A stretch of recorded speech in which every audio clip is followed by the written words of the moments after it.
Hello and welcome everyone. My name is Wally Khan, and today I will be going over the 2020 T-Mobile hack. So, brief overview of what I'm going to discuss today. First, I'll be giving an introduction of what the attack was all about, followed by the motivation and background surrounding the attack, and specifically looking at why we want to study it, followed by the attack vector, so the steps the attacker took to conduct the attack, and then the consequences of the attack itself. And then at the end, I will give a brief conclusion and some of the questions that I think need to be discussed to further analyze this attack further. And so, brief introduction, the attack was conducted in 2020 on T-Mobile. And if you don't know what T-Mobile is, it is one of the largest telecommunication companies in the United States. It affected 40 million former or prospective users, and an additional 667 accounts of former T-Mobile users and 850 active T-Mobile prepaid customers. And so this attack was massive. It compromised names, addresses, social security numbers, driver license, and other ID information such as phone numbers, account pins, passwords, and usernames. This was a devastating attack that was probably one of the biggest attacks of 2020.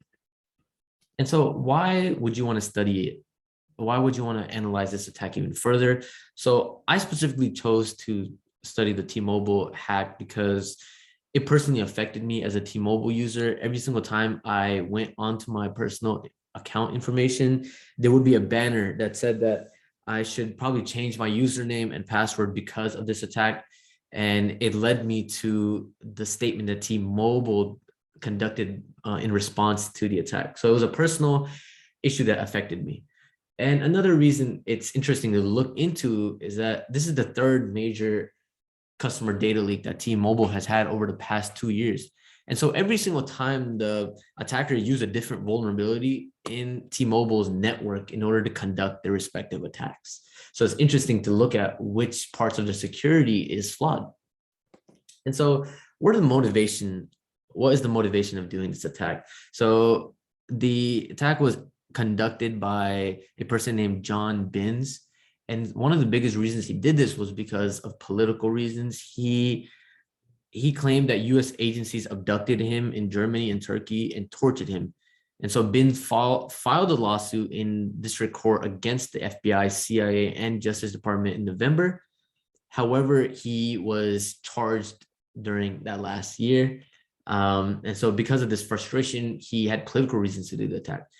Also, he wanted to gain notoriety in the cybersecurity world. He wanted to create noise and attention and gain that notoriety that comes with conducting this huge, massive scale of an attack.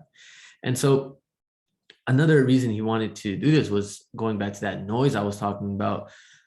He wanted to show how vulnerable and weak a company's security could be, and a huge company as well. I mean, T-Mobile is one of the largest in the world. And so he said himself that he was at awe at how weak the security system was at T-Mobile. And so how did he conduct the attack? So I listed a couple of steps and I'll go over in depth how exactly he went about doing the attack. So first, he did a visual search of the weak spots in T-Mobile's network. And this was a public visualization that I'll show you in the next slide. And so he visualized where T-Mobile's attack was the weakest and then found data centers that were correlated to the weak spot. And then once he got into the weak spot, he leveraged his information to begin his attack on the data servers that were present. And so in order to attack the system itself, he used a brute force attack, which I'll talk about in depth in a second, to gain access in the production, staging, and development servers that were present. And so this was the T-Mobile data visualization that he first leveraged. And this is public access. These are screenshots that I took. And so as you can see, the darker pink is where the connection is the strongest. And the attack was conducted in a data center in Washington State. And so as you can see, this is where he conducted the attack. And this is where one of the data centers was not as strong as the accompanying one. So he decided to hone in on this part of the US. And so once he found out the location, he used a brute force algorithm to connect to the Oracle database server over SSH on the company's internal data center network. And so if you don't know what a brute force attack is, he basically he had an algorithm that created a bunch of password combinations, which ended up allowing him access to the Oracle database server. And so this is an actual screenshot of what the access of the database looked like. And so you can see it's this T-Mobile USA corporate network. And so this is how he got access to that Oracle database server. And then after he did that, he started to go through the tables within the database server. And he found a bunch of, this is actually one of his screenshots. He found a bunch of tables containing contact information, social security numbers, names, and other like TTN, other information that was sensitive to the company's internal systems. And so with this information, he actually screenshotted it and was able to make copies of all the information that he had. And so, like I said, this is the attack vector continued. He was able to make copies of the customer data.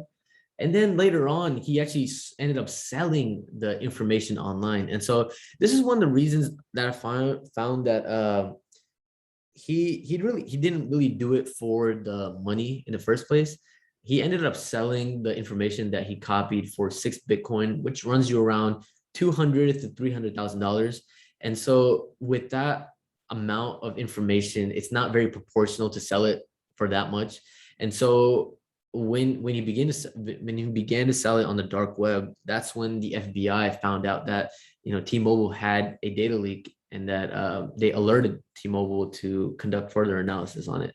So for me, it was more of those political and the noise that he wanted to create for this motivation overall to do it.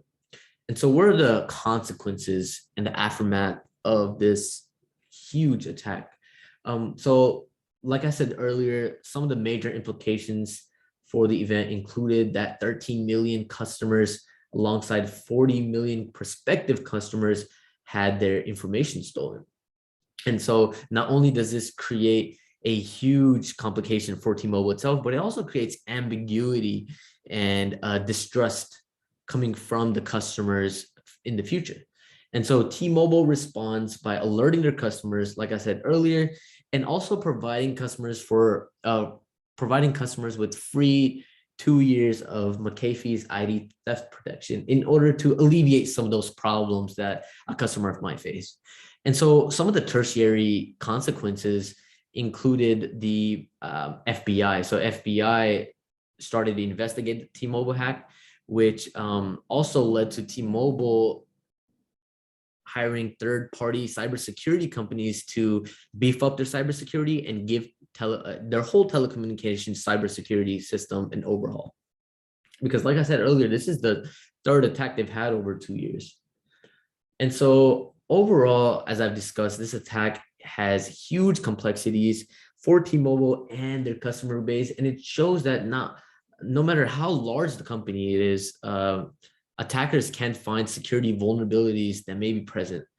And because this is not their first attack, T-Mobile should have used its previous opportunities to strengthen the cybersecurity system. And so in order to do that, they should have done a company-wide analysis on their possible weaknesses in their system. And so these are some of the citations that I used throughout my presentation. As you can see, there are a mix of sources from The Verge, Washington Journal, ZDNet, Bleeping Computer, which actually were the first to get those screenshots that I found earlier, and Bloomberg. Washington Journal actually did an in-depth analysis of the attack, which I found very useful.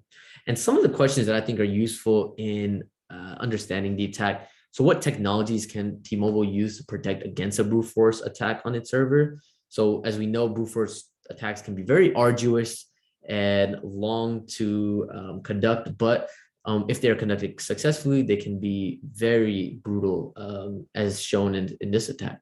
And so should T-Mobile focus its efforts on preventing attacks by strengthening its security, or should they focus on creating a more efficient detection system? Like I said, there have been previous attacks before, And should they focus more on detecting or preventing those attacks in the future? Thanks so much.